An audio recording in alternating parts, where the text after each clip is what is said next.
All right, any questions? We're all okay? Tell me if that freaking camera starts beeping or something. Okay, so again, this is going to be really freaking awkward because of the small board. But so thermo is all about energy, and this is the thing that I obsess on, comes in the form of 4 variables. And I don't know if this pen is alive or dead. That was another problem I had because I was rushing to class. Okay, we have 4 variables of energy, and thermo energy, there you go. So these are the 4 things I need to care about more than anything else, which is false. I actually care about entropy.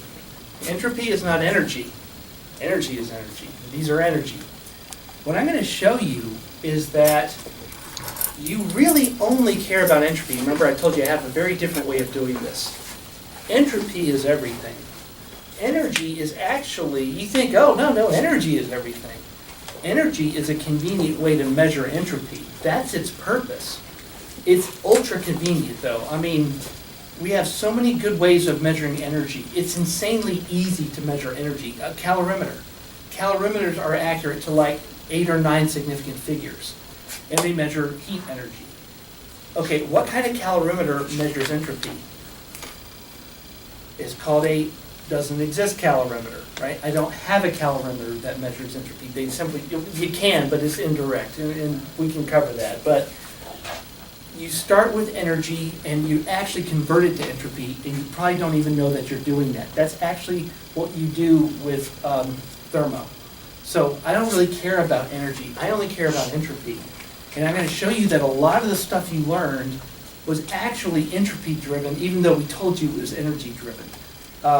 We tell you things sometimes to simplify, especially when you're an undergrad. We tell you things that aren't true because it's just easier. So anyway, okay, so we've got these 4 things of energy. We will talk about energy. Next time we'll get into entropy. Maybe we'll get a little bit into it today, but just barely. So remember, I'm not going to really care so much about this. Regardless, these are going to be functions. Functions have to have variables, and we're going to put in things like mass and volume and pressure and temperature. Those will go into these functions, and out comes energy. It's really entropy, but I'm not telling you that right now.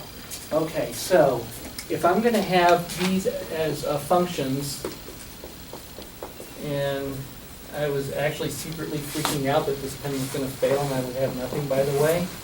And that didn't happen, so that's cool. Anyway, so these are functions, and they have to be fed something. I could put a zillion things. We could study really esoteric systems and describe their energy, really entropy. But we could describe their energy. I could have cats, and the number of cats, the amount of cat food, calories of cat food. All right, I could put in some crazy things. But I'm going to simplify everything we do to gas and a piston, right? Everything is just gas and a piston because it's just like a billion times easier just to do that. And so my X and Y are going to be like pressure and volume related. And if you need to worry about surfaces, if you join like Trinary's group or Jane's group, instead of pressure and volume, you have surface tension and surface area. They're the same thing. They're not the same thing. You get the point. Anyway. So that's one thing I want to do. And if this stuff is a function, if all these are functions, remember that I don't really care about energy. I have a nice handwriting, don't I? Anyway, I don't really care about energy. Some philosophers say energy doesn't exist because you can't measure energy. You measure changes of energy. Think about this. Like when you see, I'm looking at light. Why? Because light energy is hitting my eye.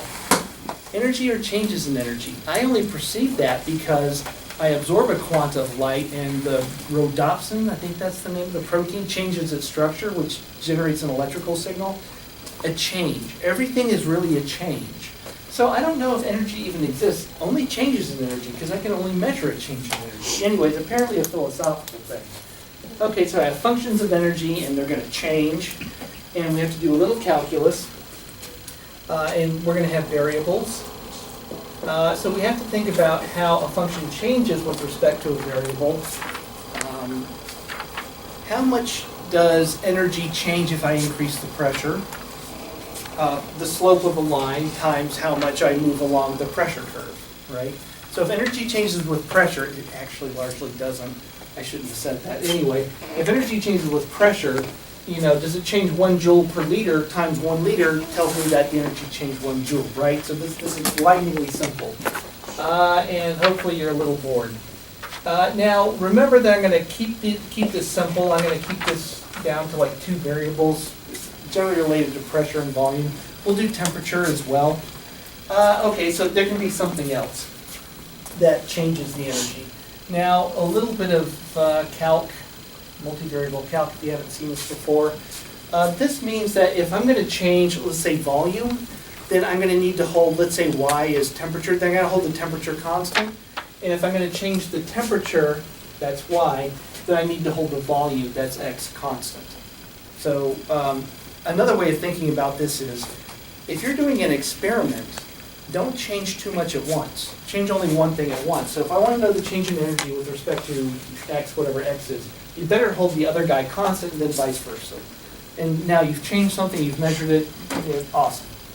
Okay, now the shorthand I'm going to use, I'm going to call this, I'm going to call this so that I'm not writing all these partials all the time. Now it turns out that, okay, we're going to have things like F is going to be internal energy, X, as already mentioned, would be like volume, energy, temperature, something like that. And it turns out that these partials, they can be things too. Things like pressure and temperature or entropy. So that's why I don't like to leave them in this form, this partial form, because this can be like, if X is volume, then this could be like pressure. So that's why I put it in this form anyway. Just simple substitution. Okay, now let's start with U, which is internal. Internal energy. And in undergraduate thermo, that we always start with internal energy. And this is the energy a molecule has. Now, later we'll get to like enthalpy, and enthalpy will include the energy that a collection of molecules has to like do PV work. Enthalpy will be the energy a molecule has plus its ability to move a piston. That's coming up later. Right now, let's just focus on energy a molecule has. Now, if I have argon, the only thing it can do is move around. Now, I guess it could decay by nuclear radiation, whatever. We're not nuclear class, right? So forget that kind of stuff. Forget about quarks or speed of light. I have argon. It can hit a piston and bounce off a wall, which creates pressure. There we go. And that's all the energy. Let's think about one molecule. So another neat thing about this class is that we're going to take a balloon, jab a temperature and a pressure meter inside of it, and then tell you what single molecules do that comprise the, anyway. So let's think about, I can relate U to pressure and temperature, but I want to always put it in the context of being a single molecule. And we have this thing, maybe, how many of you remember the equal partition theorem? No one because you're bored. That's right, no one because you're bored.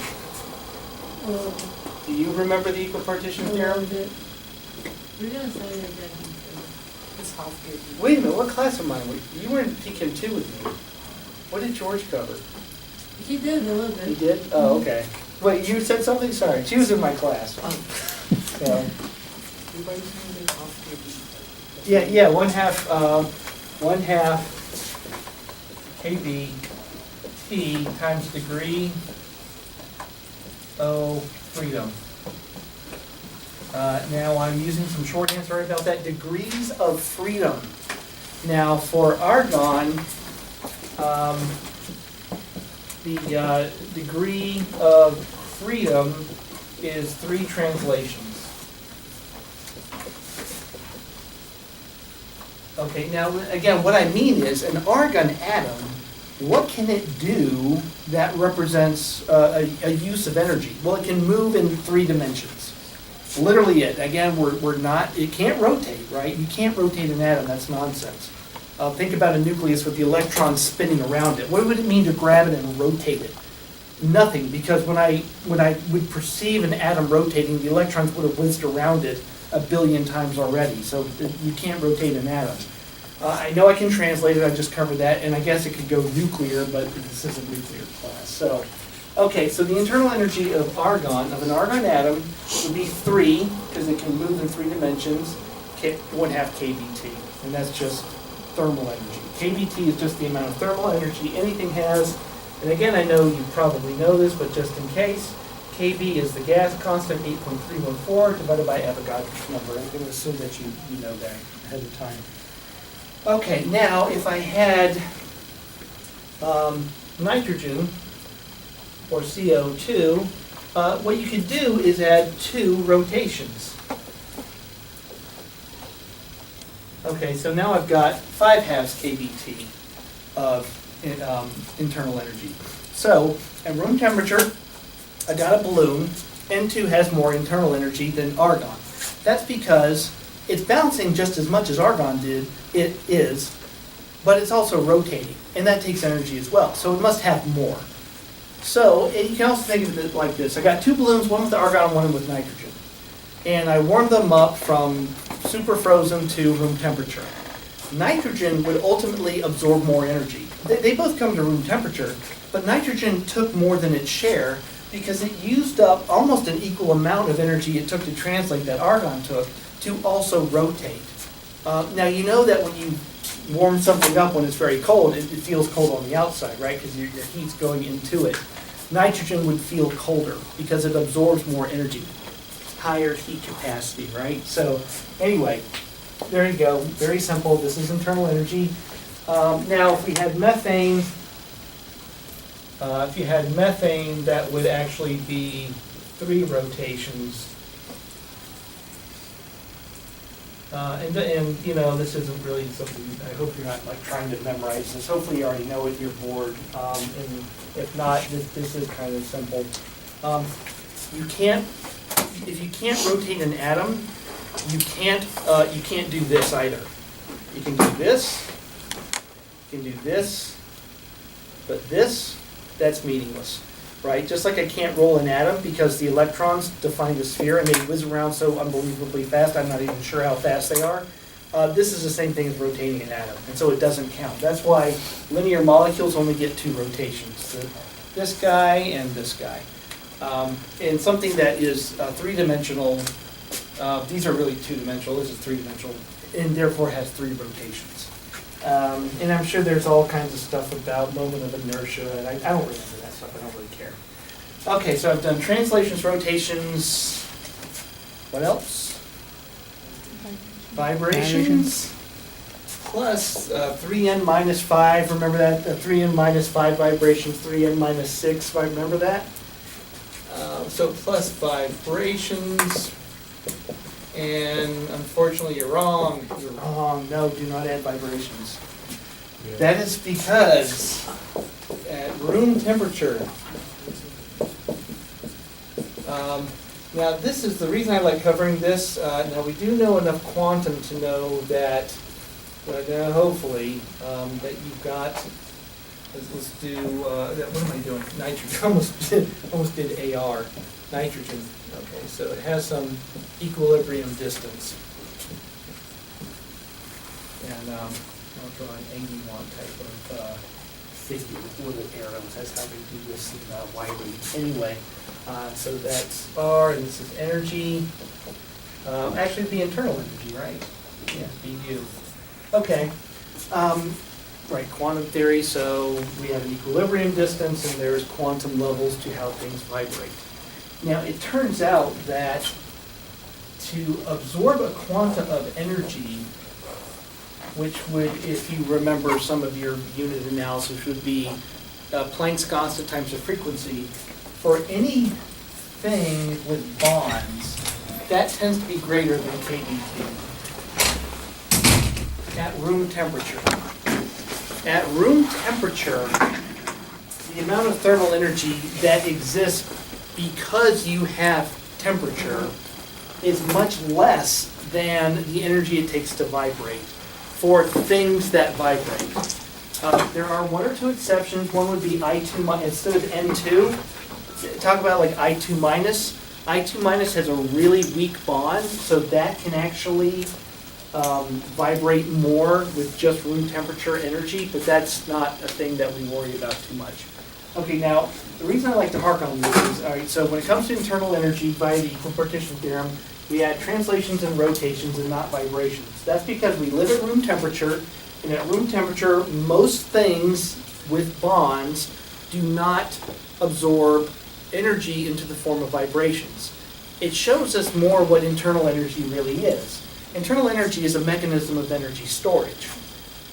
And I can't store energy in a bond. So N2 is always vibrating like this, probably much faster, but just for illustration purposes, like this. For it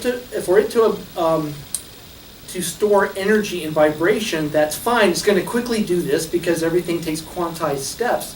But the problem is that this is way higher in energy than this, and that energy is much more than available at KT. So it never does it.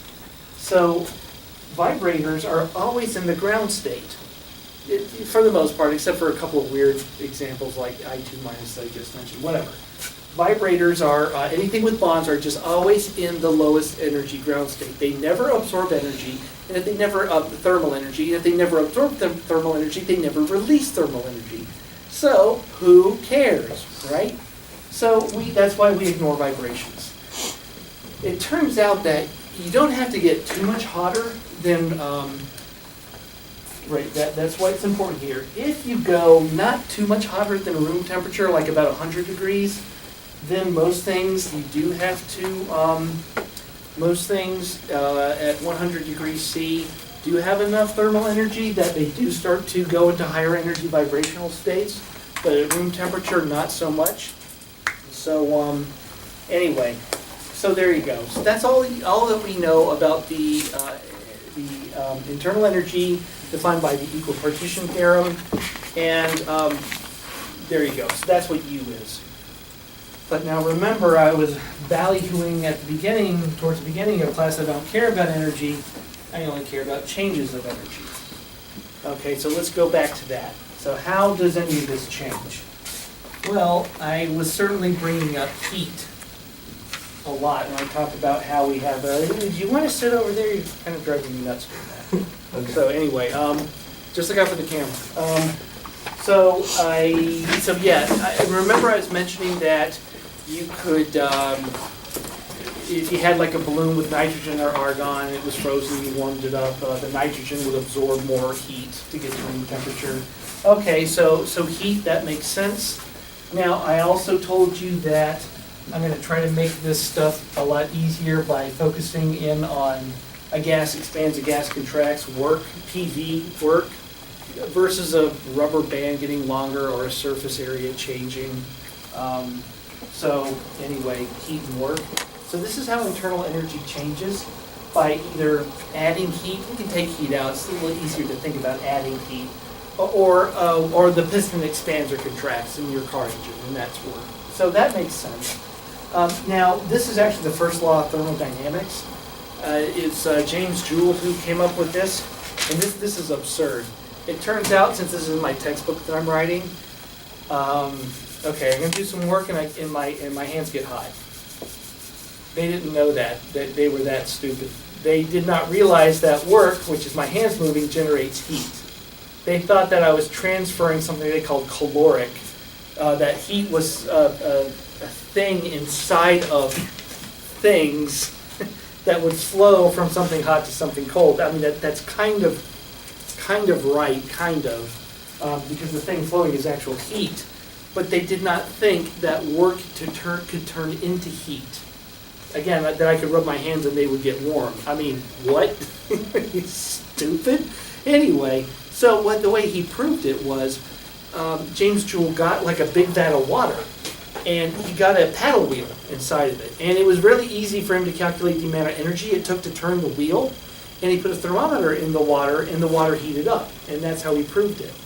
And because, well, I thought that was cool. Anyway, so that's how the first law was discovered by James Joule. And, okay, let me focus in on work. And I told you again, this hopefully will be like childishly simple. I want to just keep it simple with doing a gas expands, a gas contracts. So I'm going to, again, do everything with a piston. And pistons are important because cars happen. Not me, I don't have a car. I just drive it. No, I'm just kidding. No, I don't have a car. I just walk over from University Village where I live with my 2 cats. Except one of them bit me this morning. Anyway, so I've got a piston, and I don't know what the parts, I guess this is the plunger. The whole thing is the piston. There's gas inside of it, so there you go. So that's the volume. The volume will be the gas inside the piston. There's an external force on it, and that will be related to pressure. Remember, you may think, oh no, there's an external pressure. No. I'll have like, I don't know, what's it called, a crankshaft, I think, the part that you plunger it. Anyway, there's a force on that. Remember that the piston has an area associated with it. And that force divided by that area, that's what pressure is. Not a big deal, it's just want to make sure that you keep all this straight because what bothered me about mine wasn't straight. Anyway, let's see, what do I want to remind you? I want to remind you that work, let's go to mechanics class. Work is force, and these are vectors dotted into a change in distance. Keep a little delta distance. I'll use some shorthand. And remember, these are vectors. And, okay, so what I can do is, because I really am just going to keep everything down to a gas expands, a gas contracts, and a piston, because it's just a zillion times easier. If I put this in terms of pressure, which is force over area, this is why I was harking on that. Okay, now take that and multiply it by, what am I doing, area times distance. Okay, now, what is this? Let's look at this. Okay, an area, and then we're going to change the volume by traversing, the piston plunger will traverse a distance. That area times that distance will be a change in what? A volume, right? Yeah, you know that. Change in volume. Okay, so what I've got is pressure, change in volume is work. Anyway, it's really unit analysis, so I just want to make sure you get it right. Except this is wrong. It's because you have to put a minus sign there. Minus PDV is work. Now the minus sign, why a minus sign? The minus sign is actually to make sure that compression is positive work and expansion is negative work. The idea here is that if you compress a system, its energy storage, which is positive, that just feels right. Ergo then, right? So that makes sense, right? Then the opposite has to be negative, right? So then that's a little bit harder just to think of off the top of your head, but it just feels right to say storing energy is positive. That's how you can remember it. But none of that's true. Now don't worry about this next lecture. This is true because when you compress something, the entropy decreases. This negative is here. Now don't write this down, I'm going to show you next time. Because when you compress something, the gas entropy goes up, and that would not be true if that minus sign wasn't there. I told you, entropy is everything. Entropy is hiding in all of these equations, because entropy is the only thing that matters to the second law. But I'll get that next time. All right, so again, now, hopefully this hasn't seemed too weird, but it's about to get weird in terms of this room because of this stupid blackboard. So anyway, I'm going to just kind of keep working this way until I have to erase it all, which will be in a minute. Okay, now I want to just point out that this is where I can introduce reversible versus irreversible transitions, where because I kind of screwed up. Remember that the force is external. So I need to remember that the work is minus external pressure change in volume. And so let's do expansion, and let's graph PV, and let's start at a high pressure at a low volume. That makes sense. If the plunger's pushed in, the volume is low, so the pressure's high. You know that. So what I'm going to do is I'm going to suddenly lower the pressure, and that would cause the volume to expand. Now, to calculate the work I'm going to need to integrate the partial, which is going to be this. There we go. Question, is it been this? No, I got it right. Okay, now the reason I'm drawing a graph is that I know that integrals are areas under curves. Anyway, just saying. Again, childish calc. Okay, now this is irreversible. Why? I'll show you why. It has to do with entropy. So versus reversible. Now reversible, what I'm going to do is I'm going to match the exterior pressure to the interior pressure, and the interior pressure is nRT over V. And I'm trying to draw a graph, I just haven't done it yet. Okay, if I'm going to match the exterior pressure to the interior pressure, you do that by not suddenly releasing the plunger. You just let go bit by bit, and there you go. So again, we're doing an expansion. I start at a low volume, and that means I'm pushing hard. That means it's pushing back, so it's high pressure. I let go slowly, and so the exterior pressure will actually not drop suddenly. It'll drop in a more of a 1 over V type of behavior. And notice that I get a greater area under the curve, which means that there's more work, which is wrong. There's less work. It's minus sign, and this gets people a lot. It's a greater area, but I have to multiply it by a minus sign, so it's actually a more negative, technically less work, although it's actually more. Anyway, that gets confusing. And for this case, sorry, I'm kind of using the board badly. The change in work would be, of course, I can't bring the pressure to the outside because it contains a factor of volume now. Can't forget the minus sign. There'd be some initial and final volume. Well, I guess NRT, NRT can come out. And then I know the partial of V over V is going to be a natural log of the final volume over the initial volume. There we go. So let me make that a little prettier. There we go. All right, so that's the reversible. Irreversible, this, I didn't even put it down because it's ridiculous because the pressure is on the outside. There we go. Now it turns out that again this is funky. This is smaller than that because it's more negative. It has a greater magnitude. That's what I'm trying to say. It has a greater magnitude, but it's just a more negative magnitude.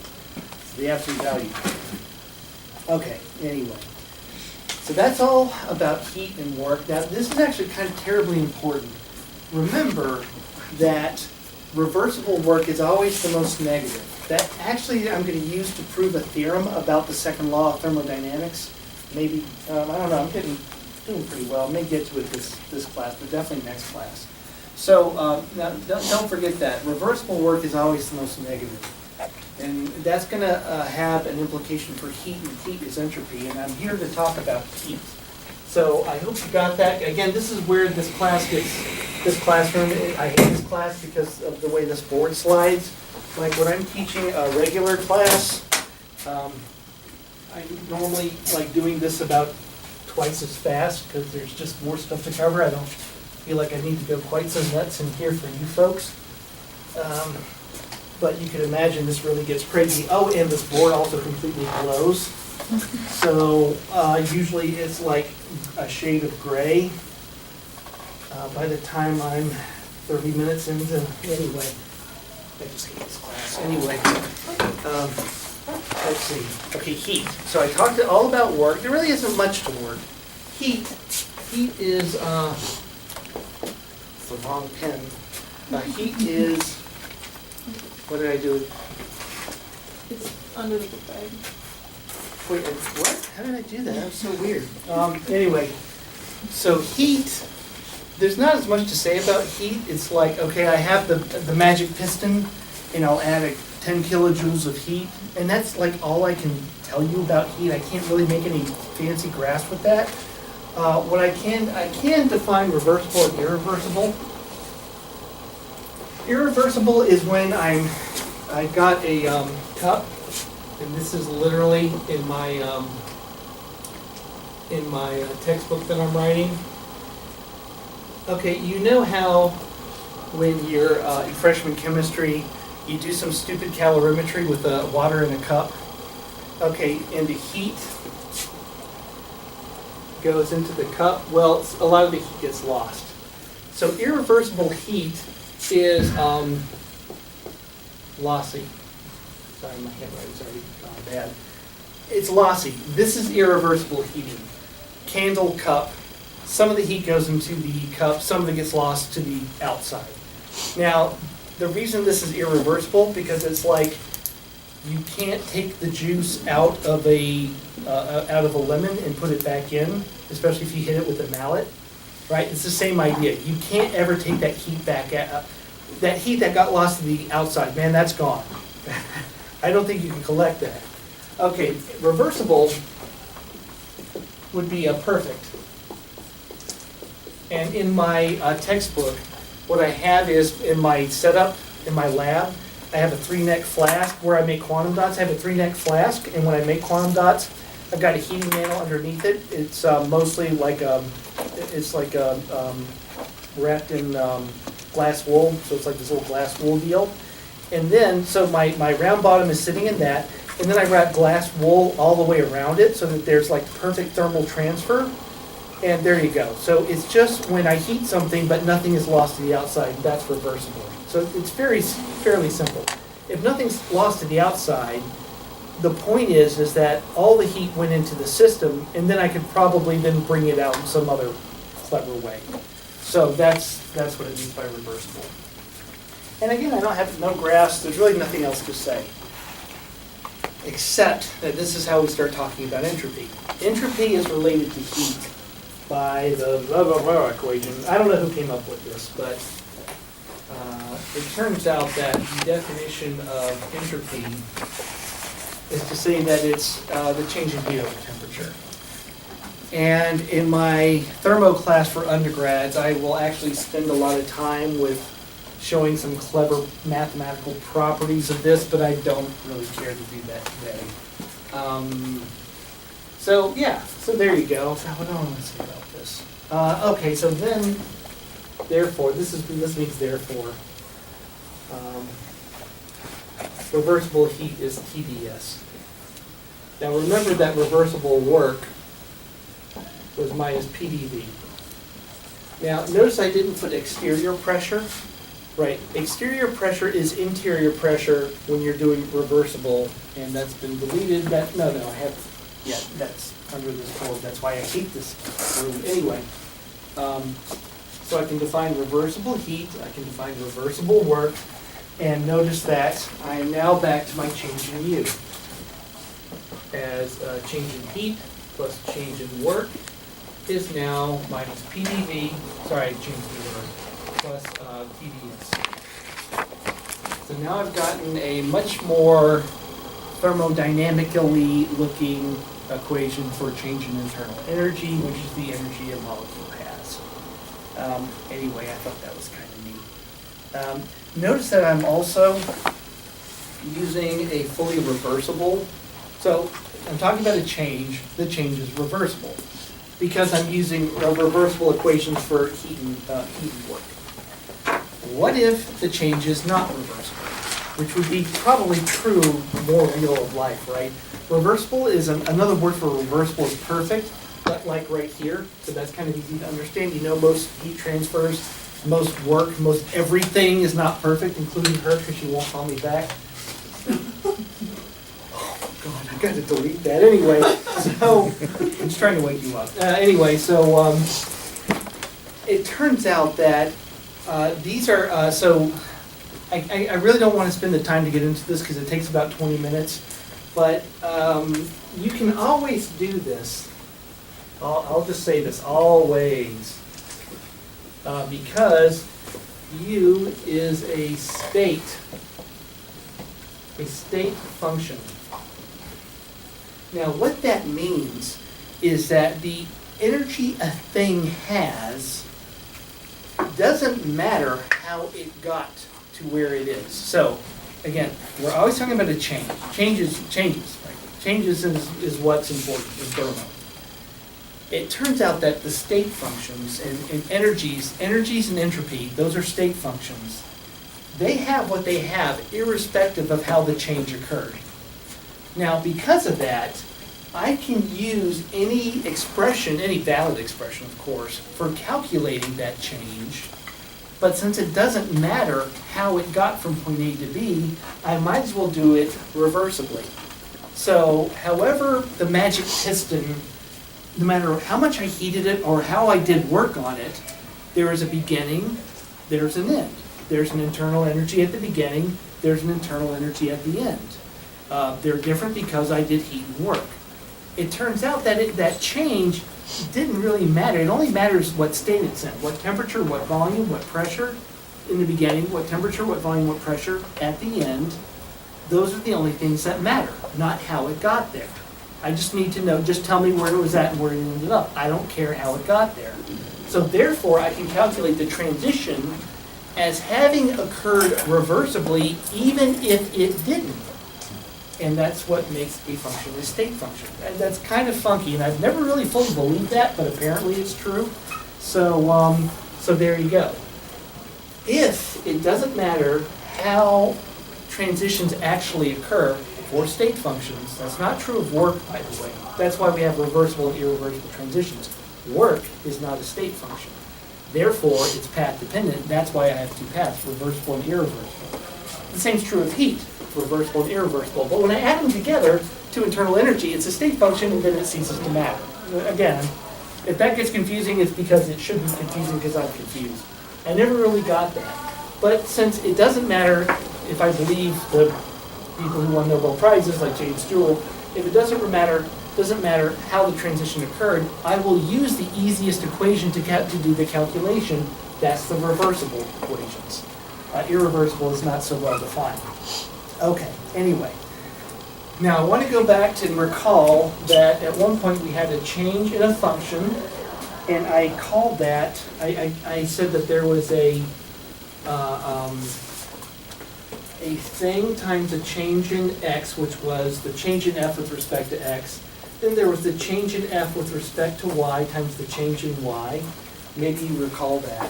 And what I can do is I can map this onto this, where where f is u, okay, the change in u. And now, okay, forget this, let's look at this and make this happen. Okay, x would be v, and y is s. Now, in case you're confused how I'm doing this, change in x, change in v. Not change in v, change in v. Change in x, x is v. Change in s, change in y, therefore y is s. It's that easy. Okay, now let me, I'll just end with this. Just make sure, okay, I know what I'm actually doing. So let me just hold you over like literally just one more minute. And for those of you who got in early, there's a sign-up sheet. You know, I'm kind of going a little too fast because I tend to get flustered. And let me back up a bit. Okay, there's this. If you accept that calculus works, multivariable calculus works, there's this. Now I just told you that the change in u. Let's apply this towards the change in u. Now I've already said x is v, y is s. Change in u, change in s at constant v, change in s. Okay, but I've also told you that this is minus pdv plus tds. Now you see why I hate this? Look at this, it's hard to see. I hate this anyway. Hopefully you're not having too hard a time seeing this. Okay, now what I'm doing is I'm just mapping all this together. And then what I can see is, I can see that the change in u with respect to v at constant entropy is minus p. And the change in u with respect to s at constant volume is t. Right, now you see how I'm doing that? See? Yeah, it's easy. Sometimes my undergrads just kind of throw up on themselves, that's because they're drunk. But they also don't follow this too well. Why are you that? Anyway, so you see how I did this? Now, what I'm going to do next time is I'm going to, unfortunately, I can create a zoo of these relationships between the blah, the blah, the blah, the blah, the blah, the blah. When we get into other energy functions like enthalpy and Gibbs energy, it turns out that I can come up with a zillion of these, and I don't want to just overwhelm you, but that is where we're going to go next time. And then what the point of this kind of stuff is that I'm going to show you what the importance of other energy functions are. And to preview, and I'll just drop with this. Notice that at the beginning of class I said that functions have variables, right? And it looks like U's variables are V and S. Because when V and S change, U changes, right? I don't see a dP and I don't see a dt. I have a ds and a dv. Therefore, U's variables are V and S. Those are its natural variables. Now, preview. The point of other energy functions, such as enthalpy, is to have other variables. Enthalpy's natural variables are pressure and entropy. A and G, now I think you all remember Gibbs energy. Gibbs energy is the polar opposite of U because it has natural variables of pressure and temperature. And if you don't know what A is basically the same thing as G, except that it has natural variables of volume and temperature. So it kind of forms this neat little quadrangle that kind of makes sense. You're just basically permuting P's and D's and T's and S's. Notice that there's another funny thing. Notice that PV, I've already showed you that PV is energy. Guess what TS is? It's energy. Right? You knew that. T times entropy is energy. P times V is also energy. Notice what gets permuted? The two guys that get multiplied into energy. Right? And anyway, and this jazz is why. Anyway, I hope this wasn't all too overwhelming, or hopefully it was actually boring. Next time it definitely won't be. And yeah, so that's all I have for you this time. Now remember, I do have some flexibility to what we do have